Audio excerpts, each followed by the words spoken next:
space. The final frontier. These are the continuing voyages of the starship Enterprise. Her ongoing mission to explore strange new worlds, to seek out new life forms and new civilizations, to boldly go where no man has gone before.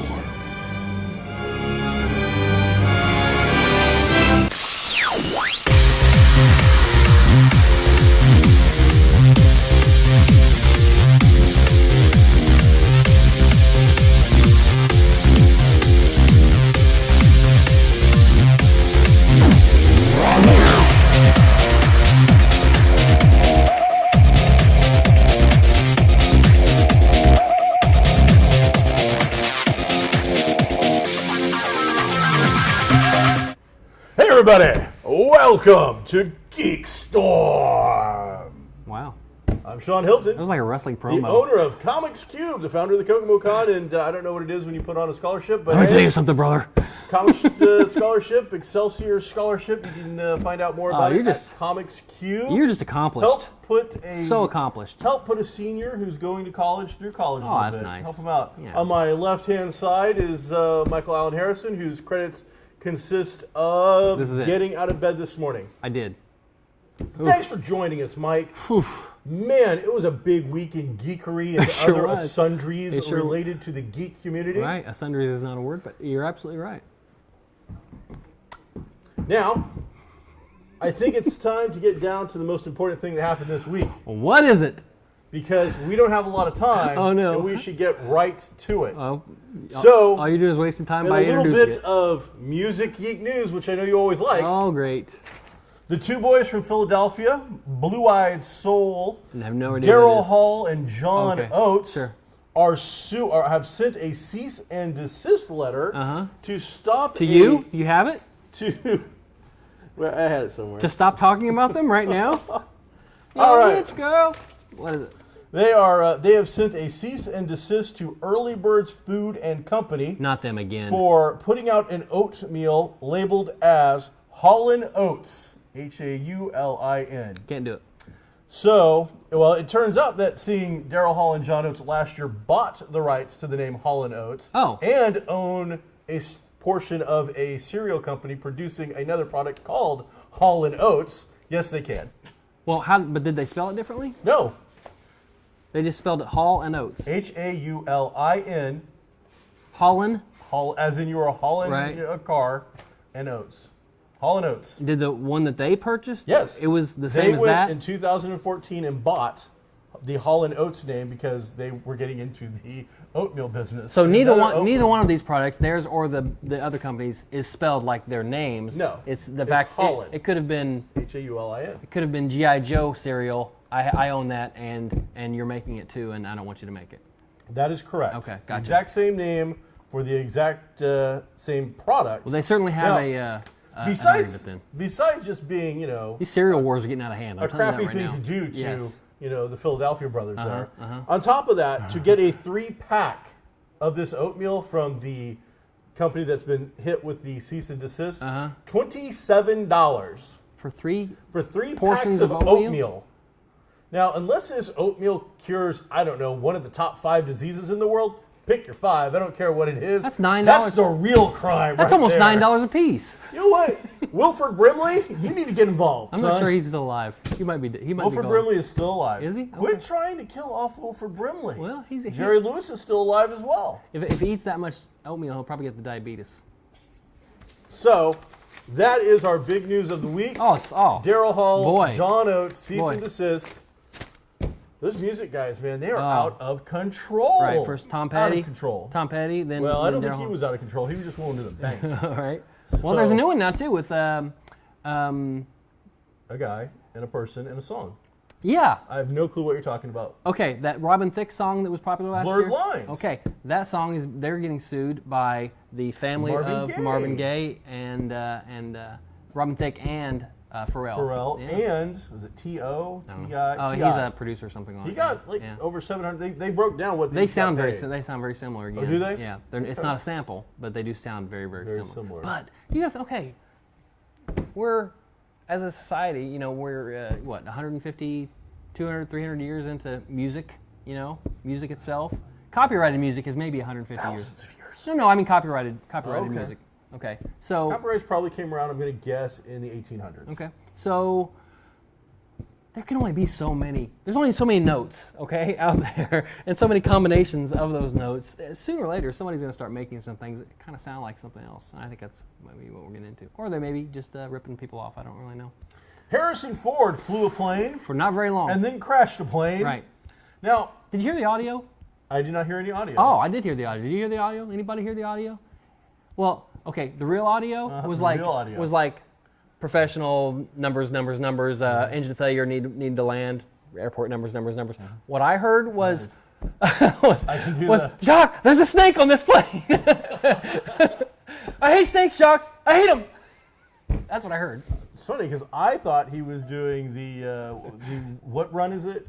I don't know. Kessel Run? I thought he was trying to do the Kessel Run and just, ran out of time and said, screw it, ditching it. So Harrison Ford was flying his, I believe it's a refurbished style of a vintage-looking World War II open aircraft kind of thing. An old school, repro, nice-looking plane. This is just another instance of an antique in the air not doing very well. And the plane didn't do well either. You see what I did?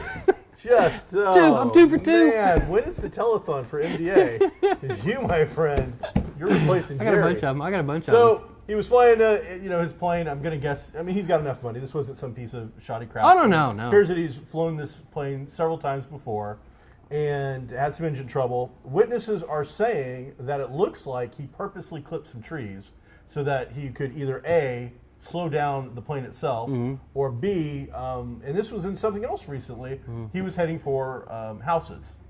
So he bailed the Falcon on a golf course. Because if you're elderly and you're thinking, all right, I can't bail this thing in the middle of a hospital, what is the closest I'm going to get to medical care? Oh, holy crap, there's a golf course. Yeah, doctors everywhere. Boom. And apparently that's exactly what happened. There were like 3 or 4 doctors all over him.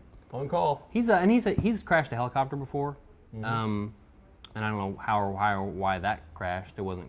Well, because there wasn't a Wookiee as a co-pilot. Well, I don't know. It appears that he can't fly anything if he doesn't have a Wookiee as a co-pilot. So I think the thing to take away from this is Harrison Ford crashed a plane. Sure. He's fine. The first fire department on the scene said that he was in critical condition and whatnot. Yeah. But luckily, a more level-headed fire department got involved later and said, those other guys are full of it. He's fine. I'm not sure they weren't violating some HIPAA regulations just by even talking about it. They probably shouldn't have done that if they used his name. It's nobody else's. No, they didn't. I don't think. I think they actually said the patient, or the victim, or however it was said. But yeah, I don't think he was really injured that much with the helicopter crash either. It was just one of those things. Helicopters, I don't know. They're supposed to be the most difficult thing on Earth to fly, and that helicopters only go so high. Yeah. They can't go up to Everest and stuff like that. They can't go up there. They only go so high. And I've just got done. Have you played Far Cry, Producer Man? I know you don't play video games anymore. I have not. In the video game Far Cry 4, you get like a little mini copter.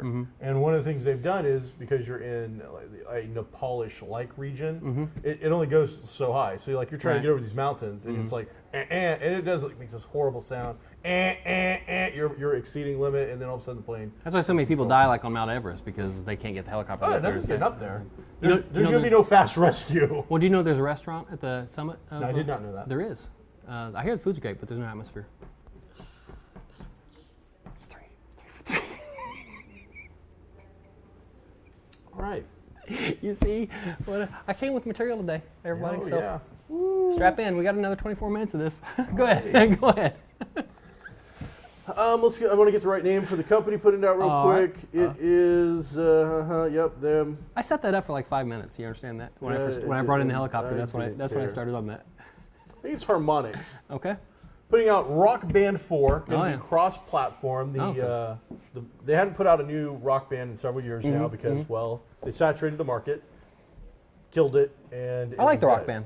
I think the Rock Band is a fun game, but they are now looking to come out with the new platforms. They're going to come out with Rock Band 4. And what I do like about it is the guys who are in control of it, the whatever CEO, CFO, whoever's making the actual decisions, they're trying to make it so that you can use all of your old equipment. Because this game came with, if you bought like the full package, drum kit, bass guitar, single guitar, mic, and one expansion even had a keyboard. They've come out and said the keyboard is just like the keytar. That's dead. Wow. They're not going to support that anymore. But all the major instruments will be supported. You can upgrade your drum kit to have cymbals also. Cool. So they're looking to do that. They are also looking to make it so that if you've purchased songs, and I didn't know this, they had a catalog of 2,000 plus songs by the time they were done. I have a friend that has probably 1,000 songs. 1,000 songs, Yeah, wow. They have tons. So the idea is if you paid for those songs, that they should be able to come over to the new system. Absolutely. The only thing they're not sure about yet, well, I mean, it's all up in the air, but this seems like stuff they're trying to get grounded and working. They don't know if it will cross over platforms. So if you bought your songs on the Xbox system, it should cross over to the Xbox One. That doesn't mean you'll be able to cross over to the PS4 system. I wouldn't think it would be that hard to be able to just restrict you to the songs you've purchased for the thing you're using right now. Those people already got paid. Like Xbox got their percentage of that money. PS4 didn't get the percentage of the money. So if you bought it from Xbox and you're going to take it over to PS4, in your mind, in my mind, we should be able to do that. But if you're PS4, you're like, no, now you're using my equipment to run something that you bought at McDonald's, and I'm not going to let you bring your Burger King fries over here. Right. So that makes sense. I think you've got a situation there. What was the name of your best rock band? Stray Cat Strat is my favorite. Is it your favorite? I asked what the name of your favorite rock band was, not your song. Oh, I thought you were talking about the video when game. You made up your band with your friends or whatever. Oh, I didn't. I never did that. Really? I had Ooklaw and the Mox. I had Captain Geach and the Shrimp Shack Shakers. Who's Captain Geach? Captain Geach and the Shrimp Shack Shakers, but who's Captain? That's from just the name you made up. No, that's from that thing you do. Oh, Steve's on talking to the reporter, and when instead of they saying who they are, the Wonders, he says they're Captain Geach and the Shrimp Shack Shakers. I bet that took a lot. Especially for Steve Zahn. I know. So, but I pulled that, and I think that was strong. That was good. Go ahead. Did you do anything geeky this week, Mike? Well, we went to that show downtown, it wasn't downtown, but at the Wyndham, the culture. I didn't. Culture you Shock. and another group of people did. Yeah, went down there. I went with the Star Wars group, and we trooped there all weekend. I didn't go Sunday because the weather was so bad, and which apparently was okay because there weren't very many people attending anyway. But it had we talked about it last week. But it had Roddy Piper, and it had Malcolm McDowell and John Waters. Those were the three biggest guests. And then there were some ancillary guests like. Was Romero there? Yes, he was there also. His line is usually really long. I did not see him, but he was there. Okay. Highlight? Roddy Piper gave me the thumbs up. I kind of like that from across the room. As he's walking into the room, looking around the room, going to his table, he's looking over, he sees us, and gives us one of those. Did he? Oh, I love you, Mike. I love you. That's the Roddy thing, I guess. Is he's very friendly now in his older years. Surprisingly tiny. He's not. Really? He's not a big dude. I mean, I've met him once before, and he was sitting down. Yeah. He did stand up. Yeah. He was normal size. Right. I don't think he was tiny. Well, I mean, compared to what you think. He's probably 6'1". Yeah. But yeah, he wasn't, Andre the Giant type. No. Hogan. And plus, his age. I mean, he was never super. I mean, he was always in good shape, but he wasn't. He never looked like he was on the roids like some of these other guys did. Mm-hmm. All right, so that was that show. This upcoming Sunday, there is the Ash Show, which was a smaller comic book show. Day after tomorrow Sunday? Will be day after tomorrow Sunday, but it'll be located in a new place down by the pyramids. And I didn't get all the information. I apologize, but there's a hotel with like a water park kind of built in right next to the pyramids. Caribbean Cove. I think it might be Caribbean Cove. So it's gonna be his first time there. Smaller show, no celebrities, nothing like that. Right. But you know what I do like about the show? Please tell me. It has comics. Oh. Because a lot of these shows with all these great, amazing actors have very little to virtually no comics. Right. In this show, whereas much smaller and much more quaint atmosphere, actual comics everywhere you look. You can buy comics all day long. Yeah. So that part I like. And then the week after, we get one of the largest comic conventions in the state of Indiana. The Indiana Comic Con is coming up. Next weekend. So next weekend. Got now I don't know, is it Friday, Saturday, Sunday? Yes, Saturday, it is. Sunday? No, Friday, Saturday, Sunday. Friday, Saturday, Sunday. So we're looking at a 3-day show. It is got a large amount of guests, including probably their biggest guest this year is Carrie Fisher. She's a big get. So that's really going to be a big deal for her. There are still people thinking she might not show? Well, they're not thinking she might not show like they know something, but thinking it'd be a big deal if she does, because until this round of Star Wars, she just doesn't do appearances. Well, John Rhys Davies has canceled, so there will be no Sala. Oh no, he's out, which kind of bums me because I'm not a big autograph hound guy. Right. But I would have thought about actually getting that particular autograph. I really enjoy Sala. I love Indiana Jones. I like Sala a lot, so I would have thought about getting that. So a lot of cool things going on with that. But just this morning, a tiny little bit of controversy has popped up. In what area, Sean? Well, it appears that they had on their books for a 10 o'clock start time, so well after the normal show had ended. 10 p.m. 10 p.m. Gotcha. They were going to have a burlesque show put on by the Le Creme des Femmes, which is a very well-known and popular burlesque troupe out of the Indianapolis area. They had advertised it, they had ticketed it, they had sold tickets, and now a week before the show, they have changed their minds because they are afraid, at least this is what was worded on social media. Sure, which is always accurate. It could be not accurate, Right. I agree, but I want to make sure that we cover all that. But according to a brief statement by the Femmes, that it is due to the possibility of outraging conservative con-goers. Now, debate whether it's necessary to be at a show, whether that kind of thing belongs at a show. I put on a show. If I'm going to ticket an event, put on the event, talk about the event, promote the event, canceling it a week before the show I mean, those guys have put on some work. I'm sure they spent some money that they're probably not going to recoup now. It's kind of a big deal. Plus, on top of all of that, this was a 10 o'clock start time, not on the con floor. This is in a separate room. I mean, really, for all intents and purposes, a separate event, really, for something for con-goers, because the con's going to end at 6, 7 o'clock at night or whatever it is. This gives somebody who's coming out of town for 3 days an extra activity to do. Was it Saturday or Friday? Do you remember? I don't honestly remember. Usually the costume contest. Let's see, 18 plus required. Doors were going to open at 9:30. Shows at 10 p.m. Tickets were $10, and you had to have the Comic-Con pass on top of it in room 500B. But I don't think it's not telling me exactly what day it was. Usually the costume contests on all these shows are on a Saturday and run pretty late. So maybe I'm sure they were hoping for the overrun crowd, but then there's still a lot of kids in that crowd too. There are. Well, 10 o'clock at night though, I mean, who knows? Kids are staying up later and later and whatnot, but that seems a little, I don't know, either way. They erred on the side of caution. Yeah. It sounds like it. It's unfortunate. I've been taking it like that. Unfortunate for the fans. Burlesque is becoming, I wouldn't say completely mainstream yet, but it's certainly becoming a bigger and bigger deal. It's definitely out there. It's something that we see at other shows. Right. It's not a new thing by any stretch of the imagination. You're not going to see more and more. I've been to maybe 2 or 3 of these shows in the last year and hadn't gone before then. But you are not going to see anything at a burlesque show, I mean a legitimate burlesque show, that you wouldn't see on FX. I agree. Completely. It's very... Well, that and now... It's not a strip club. Because I want to save my Sean's rant for another thing. Oh, but good. I do want to point out that if you're canceling this because of possible, conservative consumer outrage... Right. I go to a lot of shows. I mean, I go to a much more than the average person. We travel 4 and 5 hours to go to shows all over the place. There is nothing that I have seen in Artist Alley that can compare to the burlesque show, with the Artist Alley being worse with the material we've seen. Absolutely. We have seen stuff in person by attendees dressed. We have seen stuff for sale.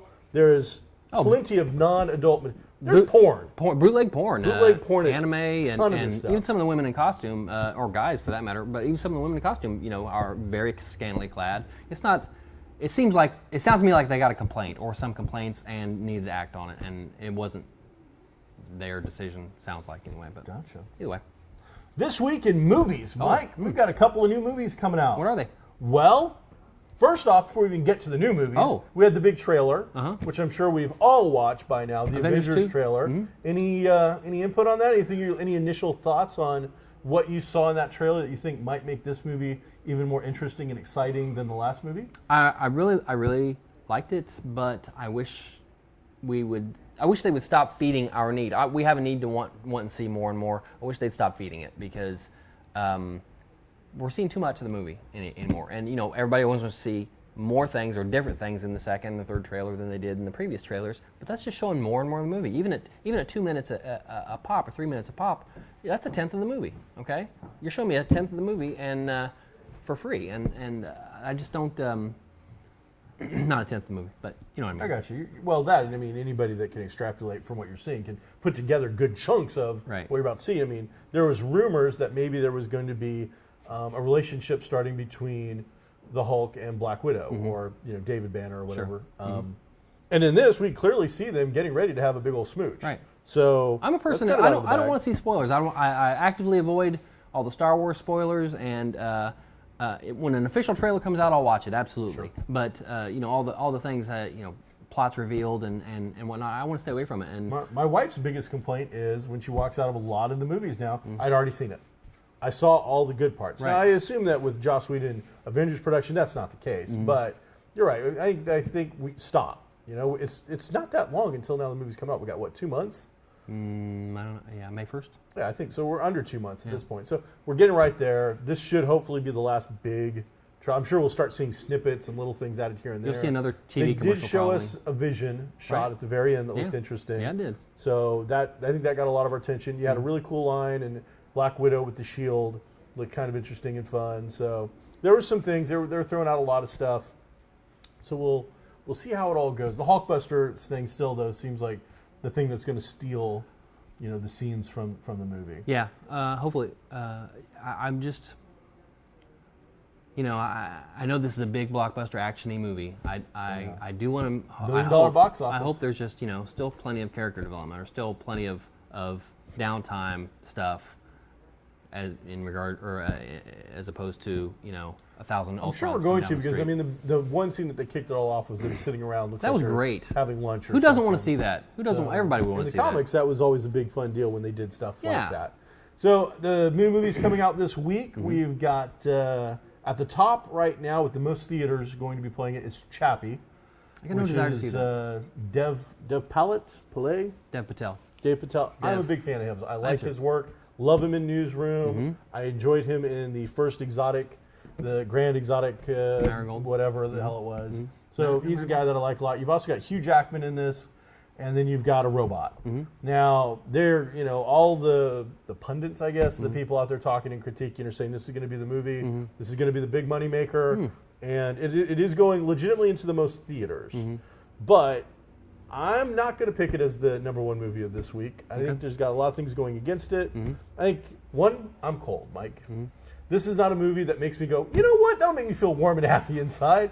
No, I'm physically cold, and there's a lot of crap going on in the world right now. That's, a little too much real-life social commentary for them to take RoboCop, mix it with Plan 9, with the hairstyles of a Blade Runner, and give me more social commentary. Right. Sorry, it might be an amazing film, but you chose the wrong week to put this thing out. Yeah. So I just feel like we've seen this before. This guy's a good director, and District 9 was really good. And then what was that? The next one he made that was also a little similar. The Elysium. That wasn't too bad. I think he's getting stuck in. I feel like we've seen this before. This the plot. Shyamalan Night kind of thing, where he's now getting known for one thing, and that is social commentary through his film. And whereas I'm not saying that's a bad thing whatsoever, I don't want to see it from the same guy over and over and over again. And again, I think we're coming at a point where I've got you got Congress stuff going on with ambassadors and. What do you think is going to be the #1 movie? What's going to be? I'm going to actually pick the new comedy with Franco's little brother in it, Unfinished Business, because I think right now, as and I don't even like those kind of films that much. I think people want to go to the theater and laugh right now. Could be wrong. Yeah. I'm actually just basing this on what I think the pulse of society is, and right now I think people would much rather go in and have a laugh and a chuckle than go in and see robots can be used for good and evil and police work and over the top blah blah blah. Vince blah. Vaughn is really popular. He hasn't been as popular in like the movies where he's carrying it. He's been doing a little Adam Sandler kind of slide. Yeah. Recently. So we'll see. That'll be an interesting race. Dave Franco is funny. Yeah, he's funny. I enjoy him a lot, and the previews we've seen look like they're going to give me the kind of funny that I like. The other movie coming out is the sequel to the exotic Marigold the Motel. second best? The second best. Exotic Marigold Hotel. In this one, we're going to be adding all the same characters, including Dev. So the best guy out there right this week, the guy who's going to win, it turns out is Dev. Dev's winning. And so I'm winning because I like his stuff. Yeah. I love the first exotic. I went to the theater. I was one of the only people, I think, in the world that might have gone to the theater and seen it. That was under 50. But I enjoyed it. It was a lot of fun. I'm looking forward to this. They're adding Richard Gere to the cast. So we'll see how it goes. I think it could be fun, but I don't think it's going to make a lot of money. It's certainly one of those where you get to see all these great actors together in scenes together. You got a Judi Dench, you got Maggie Smith, you got Bill Nye. There's just a ton of great talent in that movie, so it should be good. It's going to make the over $40, over $50. That's going to hit. Well, you're going to have a younger audience going to see the comedy and Chappie, and I think a mixed audience will go see Chappie. I think you're going to see people who are getting group discounts and Denny's, savings on their. Well, did you notice they changed the marketing for Chappie? Like when the first previews I saw were it was much more emotional, much more Chappie and his game trying to find humanity and all that. Lately, they've really been more RoboCopy than anything. Well, I think that was on purpose. I think initially they went one way. I don't feel it was a flip flop. I think they got the audience that they wanted to talk to in the initial thing, and now they're like, all right, now we need to get in the younger audience. So I don't know. I don't think it was going to be surprised. So I'm gonna pick Unfinished Business as the number one movie, but purely based on kind of silliness and no real good reason, because the theater count is so heavily in Chappie's advantage. There's also a documentary coming out. It's playing in 4 theaters, so I'm not going to include it. I didn't even bother to look it up or get any info on it at all. I think Chappie will probably squeak it out, but we'll take a huge dive in the second week. Oh, yeah. I don't even know what's coming out the next week. The word of mouth usually hits those things, and they just go away. It'll go. TV-wise, always something that I know that you love. I do love the TV. We had, for me, the big thing was probably the season finale of the first season of Star Wars Rebels, and it was just superb. It had amazing lightsaber sequence. It had a great rescue sequence.